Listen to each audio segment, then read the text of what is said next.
हरियाणा की हर अपडेट के लिए बेल आइकन दबाएं और सब्सक्राइब करें STV हरियाणा न्यूज। बड़ौदा के रण पे लगातार बने हुए बड़ी खबर पहुंचा रहे आप तक। देखिए इस वक्त की ब्रेकिंग न्यूज। बड़ौदा से बड़ी खबर, कांग्रेस प्रदेश अध्यक्ष कुमारी शैलजा का बयान। हरियाणा न्यूज से बातचीत में कहा इन्होंने कि कपूर नरवाल नहीं है कांग्रेस के नेता, उनसे हमारा कोई नाता नहीं। कुमारी शैलजा बोली कि वो किस पार्टी के नेता हैं वो जाने। बीजेपी पर निशाना साधा, बीजेपी पर हमला करने से नहीं चूकी कुमारी शैलजा। उन्होंने कहा कि बीजेपी ने नहीं किया विकास, 6 साल में कुछ नहीं किया बड़ौदा के लिए भाजपा सरकार ने। उपचुनाव में जवाब देना होगा बीजेपी को। किसानों को दिए 3 काले कानून का जिक्र एक बार फिर किया यहाँ पर बड़ौदा में कुमारी शैलजा ने। कांग्रेस प्रदेश अध्यक्ष हैं कपूर नरवाल के लिए कहा कि कांग्रेस के सदस्य नहीं है कपूर नरवाल। कपूर नरवाल से हमारा कोई नाता नहीं। आपको बता दें निर्दलीय उम्मीदवार है, निर्दलीय अपनी दावेदारी पेश कर दी है, अब प्रत्याशी हैं, नामांकन भर चुके। बीजेपी पर भी निशाना साधा कुमारी शैलजा ने। संजय राठौर हमारे संवाददाता एक बार फिर से जुड़ गए हैं ज्यादा जानकारी के साथ, ज्यादा बातचीत के लिए। लगातार बड़ौदा की गलियों में आप घूम रहे हैं, लोगों का मन पढ़ने की कोशिश कर रहे हैं। बड़ौदा की क्या समस्याएं हैं जिस पर निराकरण चाहते हैं और किस पार्टी पर लोग भरोसा जता रहे हैं? संजय। जी बिल्कुल, मैं आपको बताना जो जिस तरीके से हरियाणा न्यूज़ की टीम पिछले 10 दिनों से बड़ौदा हल्के के तमाम उन गांवों तक पहुंची है, उन लोगों तक पहुंची कि हकीकत में उनको किस चीज़ की आज भी ज़रूरत है, किन चीज़ों से तमाम गांव वंचित हैं और कैसा कैंडिडेट उनको चाहिए, किस पार्टी में वो अपना आस्था जताते हैं। तो सबसे पहले मैं बात करूँगा कि क्षेत्रीय कोई भी कैंडिडेट उनके बीच में हो, किसी भी दल से हो, किसी भी पार्टी से हो, कोई भी चेहरा हो, सबसे बड़ा जो लोगों का कहना था यही था कि जो भी कैंडिडेट उनके बीच में आए वो इनके हल्के का हो, जो इनकी आवाज को उठा सके, इनके सुख दुख में इनके बीच में रह सके और इनके हल्के में रहता हो। क्योंकि तमाम जो अभी तक जो पिछले 15 साल की बात करूं, 3 योजनाओं की बात करूं, जो कैंडिडेट रहे भारी क्षेत्र से कैंडिडेट रहे हैं, जो वो हल्के में नहीं रहते थे तो इनको काफी तकलीफ होती थी। तो और मैं ग्राउंड जीरो की मैं बात करूं, सबसे बड़ी जो समस्या है वो एजुकेशन की बात कर लेता हूँ, स्वास्थ्य की मैं बात कर लेता हूँ, रोड की बात मैं कर लेता हूँ, सफाई व्यवस्था की बात कर लेता हूँ, ट्रांसपोर्ट सिस्टम की बात कर लेता हूँ। तमाम उन चीजों का अभाव है इन सभी गाँव में, क्योंकि आज तक किसी ने गांव की यानी कि वोट के समय जरूर इनके बीच आते हैं, लेकिन जीतने के बाद कभी इन गांव का उन्होंने दौरा नहीं किया, डोर टू डोर कैंपेन नहीं किया और लोगों का दर्द जानने की कोशिश नहीं की गई। यही एक कारण था कि जनता का यही मूड था कि जो भी कैंडिडेट हो वो बड़ौदा हल्के से ही हो, और इस बार बड़ौदा हल्के से तमाम कैंडिडेट मैदान में है। लेकिन इस बार जो एक सबसे बड़ा नाम निकल के सामने आ रहा था कपूर नरवाल, उन्होंने निर्दलीय उम्मीदवार के तौर पर अपना नॉमिनेशन जरूर फाइल कर दिया, जिसका सीधा सीधा कांग्रेस को खामियाजा भुगतना होगा। जिस तरीके से अटकलें लगाई जा रही थी कि सबसे पहला नाम जो लिस्ट में था वो कपूर नरवाल का था, लेकिन उसके बाद प्रदेश अध्यक्ष कांग्रेस कुमारी शैलजा ने जिस तरीके से इस चीज को नकार दिया कि कपूर नरवाल कभी कांग्रेस के सदस्य रहे ही नहीं। सबकी उम्मीद होती है कि हर पार्टी से वो चुनाव लड़े, लेकिन हमने अपने पार्टी के एक युवा कार्यकर्ता को, एक युवा नेता को हमने टिकट दी जो समाज की हित की बात करेगा, बड़ौदा हल्के की बात करेगा और लोगों के बीच में जाके उनके सुख दुख में खड़ा होगा। तो तमाम चीजें देखी जाए तो यही है। और तमाम पार्टी के जो नेताओं की मैं बात करूं, योगेश्वर दत्त की मैं बात कर लेता हूं या फिर इनेलो के जो प्रत्याशी उनकी बात कर लेता हूं, तमाम अब मुकाबले की बात करूं, जाट और नॉन जाट का मुकाबला आमने सामने हो गया। एक तरफ 2 जाट मजबूत कैंडिडेट सामने और दूसरी तरफ नॉन जाट कैंडिडेट है, जिनकी वोट बैंक की बात करूं करीबन 80,000 नॉन जाट वोट बड़ौदा हल्के में। और सबसे बड़ी एक मैं बात बता देता हूं, जो निर्दलीय जिन्होंने नामांकन भरा है कपूर नरवाल, उनका अपना पर्सनल वोट बैंक है। इससे पहले 2 चुनाव वो लड़ चुके हैं, करीबन 15 से 20,000 वोट उनकी दोनों चुनाव में आई है। वो किसी भी पार्टी से लड़ते हैं तो इतना वोट बैंक है, तो उसका खामियाजा जो वोट कांग्रेस के खाते में आनी थी, लेकिन वो अब एक तरफ जाती हुई नजर आ रही, क्योंकि वो निर्दलीय उम्मीदवार जरूर है। लेकिन एक चीज देखनी होगी, क्योंकि भूपेंद्र सिंह हुड्डा के नजदीक बताए जाते थे, क्या एक बार फिर भूपेंद्र सिंह हुड्डा उनसे बात करेंगे, उनके मनाने की कोशिश करेंगे? ये देखने वाली चीज होगी। ट्विस्ट आ जाएगा कहानी में। बहुत दिलचस्प ये खबर आएगी कि कुमारी शैलजा कहती हैं कि कांग्रेस के सदस्य ही नहीं है, वो कांग्रेस में कभी थे ही नहीं, और भूपेंद्र हुड्डा कपूर नरवाल को अगर मनाए, ये हेडलाइन और ये खबर, ये तस्वीरें सामने आ जाए तो फिर कुमारी शैलजा से बोलते नहीं बनेगा संजय, अगर ऐसा हुआ तो। जी बिल्कुल, एक तरफ प्रदेश अध्यक्ष एक तरफ प्रदेश अध्यक्ष नकार रही है कि हम कपूर नरवाल हमारी पार्टी से नहीं, हम उसको जानते नहीं है। हर एक व्यक्ति आज़ाद है, सबका मन होता है कि वो किसी भी पार्टी में आके चुनाव लड़े, लेकिन जिस तरह भूपेंद्र सिंह हुड्डा के नज़दीक बताए जा रहे हैं और क्योंकि जो वो उनका पर्सनल वोट बैंक है, यदि कांग्रेस में वो लड़ते हैं, उनकी पार्टी से लड़ते तो वो वोट कांग्रेस की झोली में आते, लेकिन उन्होंने निर्दलीय अपना पर्चा दाखिल कर दिया। वो वोट बैंक जो वो वोट का हिस्सा है वो कपूर नरवाल के खाते में आते तो कांग्रेस से हट जाते। तो कहीं ना कहीं अटकलें ये लगाई जा रही कि भूपेंद्र सिंह हुड्डा एक बार कपूर नरवाल से बात जरूर करेंगे कि आप अपना पर्चा वापसी ले लीजिए, क्योंकि 19 तारीख अंतिम तिथि है कि अपना पर्चा वापसी ले लें। लेकिन ये दिलचस्प होगा अनामिका, एक तरफ प्रदेश अध्यक्ष डिनाई कर रहे हैं कि हम कपूर नरवाल हमारी पार्टी में थे नहीं, हम उनको जानते नहीं, सबका अधिकार है कि वो हर पार्टी से उम्मीद रखते हैं, और दूसरी तरफ पूर्व मुख्यमंत्री भूपेंद्र सिंह हुड्डा उनको मनाने की कोशिश करते हैं। तो एक बड़ी रोमांचक स्टोरी सामने निकल के आएगी। जी बिल्कुल, और जिस तरह से हमारी टीम और आप सबकी निगाहें हैं इन खबरों को पकड़ने में ज़्यादा देर नहीं लगेगी। एक बार फिर से आ जाते हैं, सशक्त सबसे ज़्यादा कौन दिख रहा है, योगेश्वर दत्त या फिर आपको इंदुराज नरवाल, जिनमें कांटे की टक्कर है? एक तो ये सवाल, लोगों की पहली पसंद इनमें से कौन हो सकते हैं, और उसके बाद मैं आऊंगी कि सबसे वीक कैंडिडेट कौन है। पहले सशक्त उम्मीदवार, सशक्त प्रत्याशी।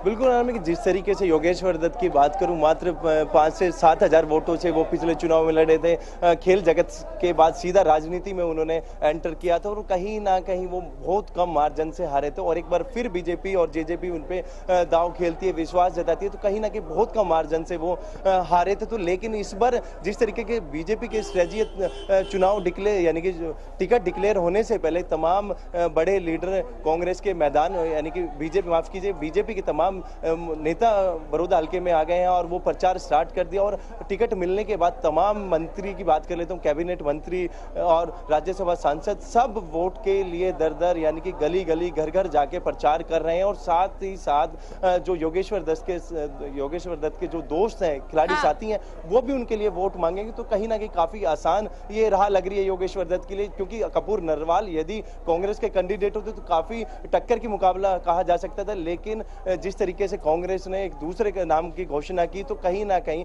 कांग्रेस यहां थोड़ी सी वीक नजर आती है और बीजेपी के पाले में थोड़ा वजन ज्यादा दिख रहा है। अनामिका बिल्कुल, संजय बने रहिए हमारे साथ। मैं लौट कर आ रही हूँ आपके पास। बीजेपी प्रवक्ता हुकुम सिंह भाटी इस वक्त हमारे साथ फोन लाइन के जरिए जुड़ गए हैं। सिंह साहब, बहुत स्वागत है हरियाणा न्यूज पर। जी धन्यवाद। कितनी मजबूत दावेदारी आप देख रहे हैं बीजेपी की, कांग्रेस का किला ढहा पाएंगे? बिल्कुल, निश्चित तौर पर देखिए, भारतीय जनता पार्टी पूरे भरोस के साथ मैदान में उतरी है। आज हमारे प्रत्याशी योगेश्वर दत्त जी ने नामांकन किया है। मैं स्वयं भी वही हूँ और बड़ौदा क्षेत्र में, और बिल्कुल पूरे जोश और खरोश से, और हम मानते हैं कि भारतीय जनता पार्टी की निश्चित तौर पर जीत इस चुनाव में होने वाली है और हमारे कैंडिडेट योगेश्वर दत्त भारी बहुमत से इस चुनाव को जीतेंगे। आपसे कुछ मिनट पहले हरियाणा न्यूज बात कर रहा था, हमारे संवाददाता संजय राठौर खुद बात कर रहे थे कुमारी शैलजा से, जो कह रही हैं कि 6 साल में कुछ किया नहीं। किस बेस पे आपको वोट मिलेगा और किस बेस पे बीजेपी वोट मांगने आ रही है? जनता हिसाब मांगेगी। देखिए अनामिका जी, ये तो लोग बहुत पहले जब पार्लियामेंट का चुनाव जब हमने जीत का लड़ा तो तब भी इन्होंने यही बात की जी। जब उसके बाद पार्लियामेंट का चुनाव आया तब भी वो यही बात कहते थे। उसके बाद विधानसभा जब चुनाव आया तब भी इन्होंने यही बात की और जनता ने इनकी बात को रिजेक्ट कर दिया। जब जनता ने हमें प्रमाण पत्र दे दिया और जीत जो है दोबारा से माननीय नरेंद्र मोदी केंद्र में और मनोहर लाल दोबारा से हरियाणा के मुख्यमंत्री बने और भारतीय जनता पार्टी जेजेपी की सरकार हरियाणा में बनी, तो ये तो बात रही नहीं कि अब इसी बात को ये गाते रहे। एक झूठ को कितना बोलेंगे, जनता ने नकार दिया, उसके बावजूद भी ये बोलते रहे, उससे कोई फर्क नहीं पड़ता। कुछ तो टक्कर मानते होंगे सर, लगातार 3 दफा से ये सीट कांग्रेस की झोली में जा रहा था, वहां पर आप उतर रहे हैं योगेश्वर दत्त के साथ। कुछ तो टक्कर मानते होंगे कि कांटे की टक्कर तो जरूर देगी। अगर खुद को आप जीतते हुए भी देख रहे हैं तो आप कांग्रेस को टक्कर देते हुए तो देख रहे होंगे। नहीं देखिए, यहाँ निश्चित तौर पर पिछली बार जब जो ये बाई इलेक्शन हुआ है तो इन्हीं के कैंडिडेट यहाँ से जीते थे, इसमें कोई दो राय नहीं है। लेकिन बड़ौदा की जो जनता है वो इस बार सरकार के साथ जाने वाली है। वो तरक्की और खुशहाली का रास्ता खोलना चाहते हैं, इसलिए यहाँ परिवर्तन होगा और यहाँ भारतीय जनता पार्टी का जो हमारा कैंडिडेट है वो जीतेगा। यहाँ पर ये पीछे का जो इतिहास है वो यहाँ नहीं दोहराने वाले। आप लोग लगातार बड़ौदा में गए, हालांकि तमाम राजनीतिक दलों के लोग पहुंचे, इनेलो सबसे पहले पहुंची, कांग्रेस भी, आप लोग भी गए। बड़ौदा की परेशानियों को आपने समझा, जाना बूझा, देखा। बड़ौदा में अगर बीजेपी आई तो क्या करेंगे? देखिए, बड़ौदा में अभी भी माननीय मुख्यमंत्री जी, हमारे नेतागण, हमारे मंत्रीगण यहाँ आए हैं। उन्होंने बहुत सारी सौगातें दी है। देखिए अनामिका जी, मैं एक बात बताना चाहता हूँ कि हरियाणा प्रदेश में पहले मुख्यमंत्री मनोहर लाल जी थे, जो हर क्षेत्र में गए, वहां के प्रतिनिधि को बुलाते थे, चाहे वो विधायक कांग्रेस का है, इनेलो का है, या किसी भी पार्टी का था, या हमारा भाजपा का है, तो वो तो निश्चित तौर पर ही थे। तो उन सबको बुलाकर वहां की समस्याएं पूछते थे। तो ये कांग्रेस के जो विधायक हैं वो कभी ना तो मीटिंगों में आए, ना इन्होंने कभी जनता की समस्याओं को रखा। निश्चित तौर पर भारतीय जनता पार्टी वो सारी तरक्की और खुशहाली के रास्ते बड़ौदा में खोलेगी जो बाकी पूरे प्रदेश में जहां भारतीय जनता पार्टी के विधायक हैं वहां काम चल रहे हैं, उसी तरह से बड़ौदा में काम होगा। इनेलो को इस मुकाबले में आप कहाँ पाते हैं सर? बीजेपी को टक्कर देते हुए इनेलो देख रहे हैं? तो देखिए कहीं भी नहीं है इनेलो के पास। इनेलो का, क्योंकि जेजेपी और इनेलो का जब आपस में इनका बंटवारा हुआ तो इनेलो कहीं भी नहीं है। वो तो केवल अपना अस्तित्व बचाने के लिए अपना नाम आगे रख रहे हैं, उससे ज्यादा कहीं भी नहीं है। और कांग्रेस भी कहीं नहीं है, कांग्रेस के पास भी नहीं है। आपस में ही अभी तक इनका देखिए, अभी मैं कितनी डिबेटों में रहा हूँ, वो कहने लगे ये कांग्रेस अभी कर देगी डिक्लेयर, हम अभी कर रहे हैं, हमारे पास कैंडिडेट। इनका आपस में देखिए लास्ट मोमेंट में जाके इनके कैंडिडेट डिक्लेयर हुआ है, और वो भी कितना रस्ता कसी के बाद। इसलिए कहीं भी डिक्लेयर लेट किया है, लेकिन कुमारी शैलजा कह रही है कि कल ही नाम फाइनल कर लिया था। वो तो हम और दूसरे कामों में, बिहार चुनाव का भी जिक्र किया कि उसमें बिजी थे, इसलिए आज डिक्लेयर हमने किया है। अभी अलग बात है कि वो, हाँ बोलिए बोलिए। नहीं, अगर इन्होंने नाम तय कर लिया था तो कल तो वही कर देते, कल शाम तक कर देते, हमसे पहले कर देते, तब तो हम कहते कि हाँ इनके यहाँ पे कोई दिक्कत नहीं। हम तो कहते हैं यहाँ सारे ये इनमें अभी कल भी बताया, आज बड़ी बताया, कुछ फर्क पड़ गया क्या सर? ये लग रहा है आपको कि इंदुराज नरवाल के आने से कुछ मामला गड़बड़ होगा? नहीं, आज 5 बजे तक का नामांकन है। कोई 5 बजे भी करता है तो उससे आगे पीछे का कोई फर्क नहीं है। लेकिन इनकी जो फूट है, जो इनकी गुटबाजी है, वो उसका तो पता लग रहा है कि कांग्रेस किस तरह से बटी हुई है। आप गुटबाजी पे आ गए सर, तो मुझे एक सेकंड सर, आप गुटबाजी वाली बात पे आ गए तो मुझे एक बयान याद आ गया जो अभी बात कर रही थी कुमारी शैलजा। तो कह रही थी कि नामांकन के आखिरी दिन से एक दिन पहले आपने चेयरमैनी को इस तरह से रेवड़ी की तरह बांट दिया। ये दिखाता है कि आप भीतर खाने ही डरे हुए हैं, और ये सौगात चेयरमैनी वाली इसलिए दी गई ताकि बड़ौदा में लाभ मिले। देखिए, हमारा जो चेयरमैनी का है या एक्सपेंशन का है, ये मुद्दा बहुत समय से जो है रोका हुआ था। बीच में कोई ना कोई कहीं ना कहीं कुछ ना कुछ काम जो है चलते रहते थे, और उसको अब समय रहते हुए कहा दूसरा कोई फर्क पड़ता है। उसका चुनाव से लेना देना क्या है? ये सरकार की रेगुलर प्रक्रिया है, वो सरकार ने पालन किया है। तो ये कांग्रेस के बाद मैं कहता हूँ कांग्रेस के बाद मुद्दे ही नहीं है, इसीलिए वो इतनी छोटी बात को जो है इतना ऊपर लेके आ रहे हैं। इसका मतलब कांग्रेस के पास मुद्दे ही नहीं रह गए हैं, जब वो बिल्कुल ही इस स्तर की बातों पर उतर गए हैं। टाइमिंग को लेकर सवाल पूछा है ना उन्होंने। ठीक है, ये रूटीन था, ये रेगुलर था आप लोगों की तरफ से, लेकिन नामांकन के आखिरी दिन, और वो भी उम्मीदवार अनाउंस करने से ठीक पहले आप लोगों ने जिस तरह से चेयरमैनी सौंपी है, जेजेपी के एक विधायक ने तो ठुकरा भी दिया, पता होगा आपको। नहीं, देखिए, जो किसी ने ठुकराया मेरे नॉलेज में नहीं है किसने ठुकराया है, लेकिन ये देखिए नामांकन से पहले की बात नहीं है, ये रेगुलर एक प्रक्रिया है, वो उसका एक हिस्सा है सरकार का। उससे नामांकन का और चुनाव का कोई लेना देना नहीं है। इसलिए मैं तो कहता हूँ कांग्रेस इतने छोटी बात को अगर मुद्दा बनाती है तो इससे उनका खत्म समझा जा सकता है। मुद्दा बनाना है तो आज हमारे साथ बड़ौदा में आइए ना, हम कहते हैं अनामिका जी, मैं कहता हूँ, हाँ बोलिए। मैं ये कहता हूँ हमारे सामने आप मंच साझा कीजिए ना, हमसे मुद्दों पर बात कीजिए। आप एक सामूहिक डिबेट रखिए, आप आते हैं उसमें चुनाव साझा हो रहा है सर। आप कांग्रेस के सामने हैं, कांटे की टक्कर आप दोनों के बीच में ही दिख रहा है। मैं जरा कांग्रेस की प्रतिक्रिया ले लूं, सुनिए जरा, लौट रही हूँ सर मैं आपके पास, रहिएगा जरूर फोन पे। बजरंग दास गर्ग हमारे साथ है। बजरंग जी, बहुत स्वागत करती हूँ हरियाणा न्यूज पर। धन्यवाद। इंदुराज नरवाल, कितना सशक्त चेहरा आपको योगेश्वर दत्त के मुकाबले लग रहा है? आपको लग रहा है क्या कि कांग्रेस अपना किला बचा लेगी या ढह जाएगा? किला बचाने की बात तो बहुत बड़ी बात मैडम आपने कह दी। हाँ। ये कांग्रेस की सीट है, कांग्रेस जीतेगी। ये भारतीय जनता पार्टी अपनी जमानत बचाने के लिए लड़ाई लड़ रही है। ये कोई थोड़ा चीज ज्यादा हो देखिए, गया सर, ये जमानत बचाने वाली थोड़ा बात तो थोड़ा। नहीं, योगेश्वर दत्त मैडम, पिछली बार ही केवल मैडम 5,000 जी, वोट कम थे। वो पिछली बार की बात मैडम जी छोड़िए। हाँ। आज के टाइम भारतीय जनता पार्टी के जो मंत्री है, विधायक है, MP है, उनको लोगों को गांवों में घुसने नहीं दे रहा। बहन जी आप क्या देख रहे हो मैडम जी? पूरा किसान दुखी है, व्यापारी दुखी है, मजदूर दुखी है। आपका देखो एक आम नागरिक दुखी है इस सरकार से। लोगों ने गांवों में बोर्ड लगा दिया, प्लीज DGP झटका गांव में प्रवेश ना करे। इससे बड़ी बेइज्जती हो सकती है? गुरुद्वारों को अंदर से अनाउंसमेंट होने लगी है, तो धर्म का मंदिर है, इन्होंने तो किसान को लूट लिया, व्यापारी बर्बाद कर बताइए दिया। भाटी साहब, भैया, इसके बावजूद आप जीत का डंका बजा रहे हैं, ताल ठोक रहे हैं जीत का। तो जीत तो भाटी आसपास साहब। ही नहीं है, इनको बढ़ने को दे लो गांव में। अनामिका जी, जब जब प्रचार करने जाएंगे जवाब ले रही हूँ बजरंग जी, बोलिए हुकुम भाटी। बजरंग दास गर्ग जी अभी भी कह रहे थे और अब भी कहा है, अभी पिछली डिबेट में, कि लोग गांवों में नहीं धसने दे रहे। हमारे हर बूथ पर कार्यकर्ता है, हर बूथ पर हमारा प्रचार चल रहा है। वो जरा गांव का नाम भी बता दो जिसमें नहीं धसने दे रहे हैं। क्यों झूठे प्रचार में लग रहे हो? कब तक झूठा प्रचार करोगे?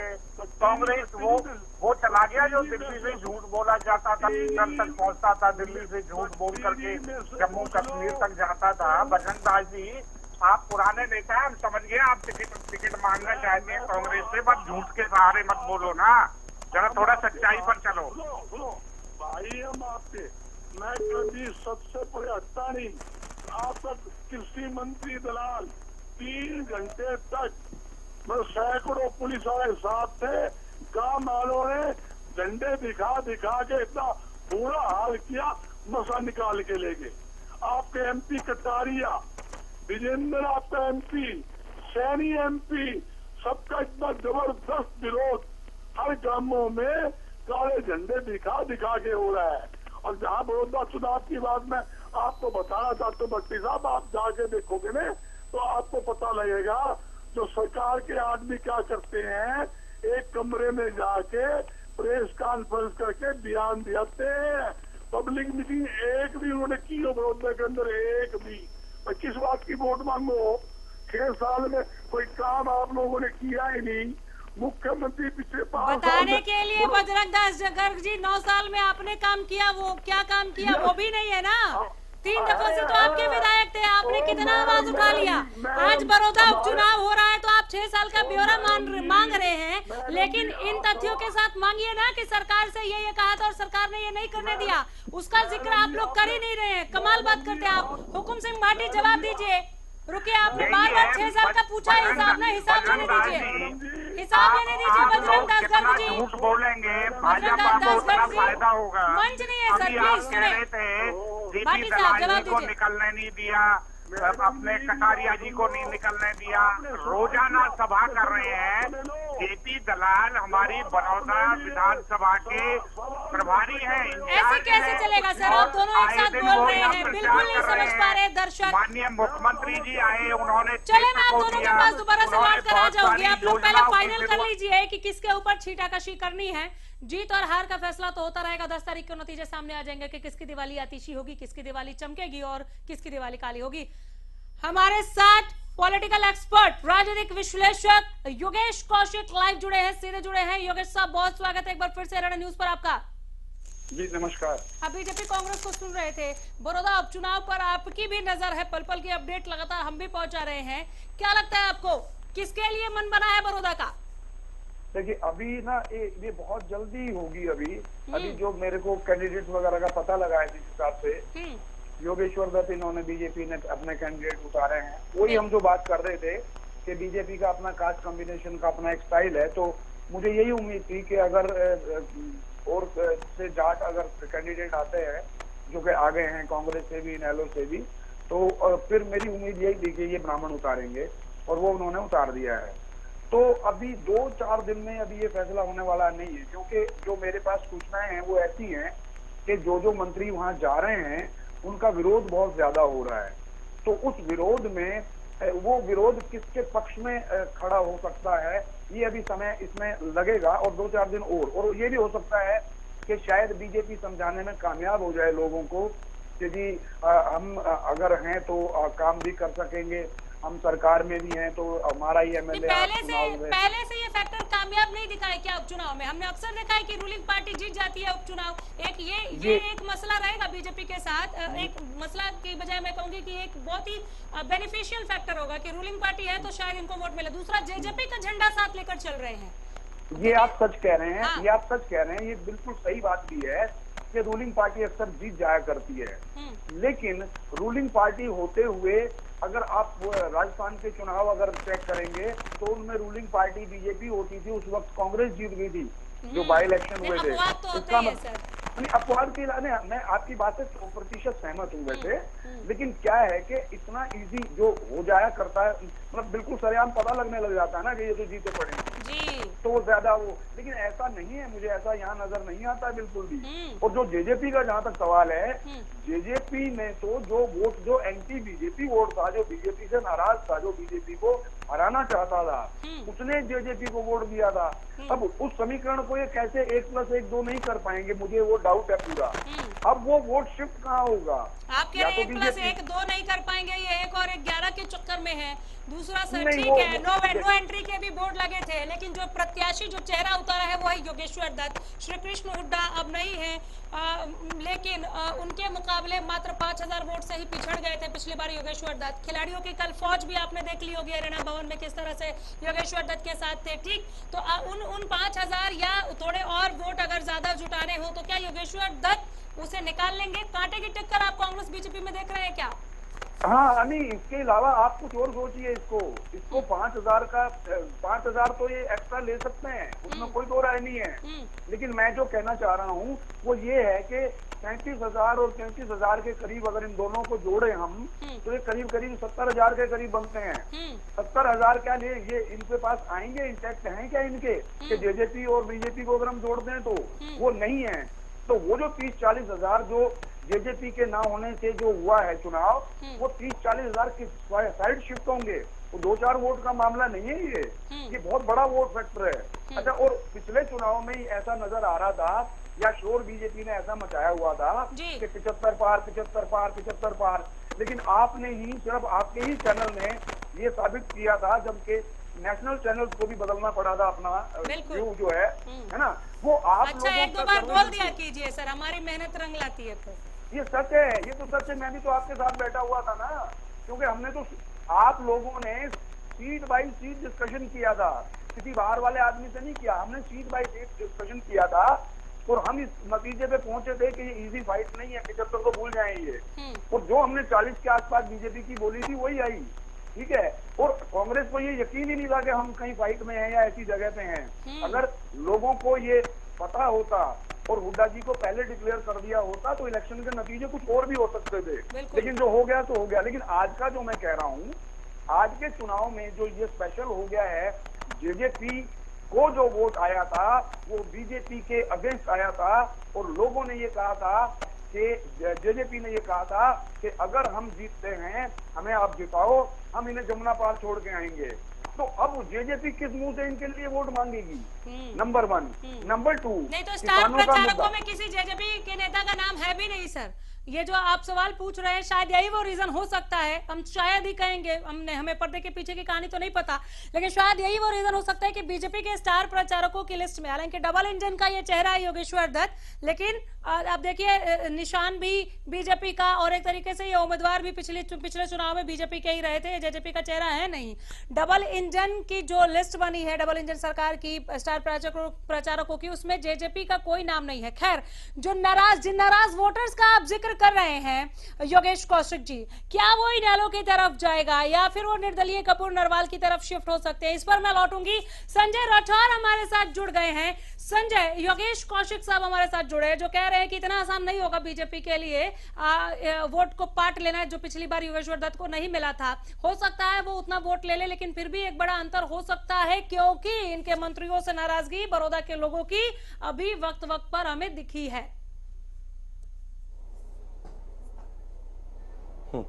जी बिल्कुल, मैं जिस तरीके से मैं आपको बताऊं, जो बड़ौदा हल्के की जो मैं बात करूं, वोट बैंक की बात करूं या फिर कास्टिज्म की मैं बात करूं, कहीं ना कहीं बीजेपी और जो जेजेपी गठबंधन है, क्योंकि जेजेपी की बात करता हूं, जाट बहुल्य जो वोट है, जाट वोट है, वो जेजेपी के पक्ष में जरूर मिली थी। और दुष्यंत चौटाला जेजेपी लीडर भी हैं और साथ ही साथ जाट नेता भी हैं, तो कहीं ना कहीं योगेश्वर दत्त को जाट वोट भी मिलेंगे। और साथ ही साथ नॉन जाट जो फैक्टर, यहाँ बीजेपी की स्ट्रेटजी है कि नॉन जाट कैंडिडेट को उतार दिया गया मैदान में, जो नॉन जाट जो वोट है वो भी योगेश्वर दत्त के जो पाले में वो देखने को मिलेगी। लेकिन कहीं ना कहीं जो जाट वोट बैंक है वो 3 हिस्सों में बढ़ता नजर आ रहा है। जिस तरीके से कपूर नरवाल की मैं बात कर लेता हूं, इंद्रेश नरवाल की मैं बात कर लेता हूं, जिस तरीके से वो कांग्रेस के लीडर हैं, और साथ ही साथ मैं जो इनेलो के जो प्रत्याशी हैं उनकी बात कर लेता हूं, जो वोट जाट वोट है वो 3 हिस्से में जरूर डिवाइड होते नजर आ रहे हैं। लेकिन जो नॉन जाट एक सिंगल कैंडिडेट की मैं बात करूं, वो जेजेपी और बीजेपी के कैंडिडेट हैं, करीबन 80,000 के करीब वोट है,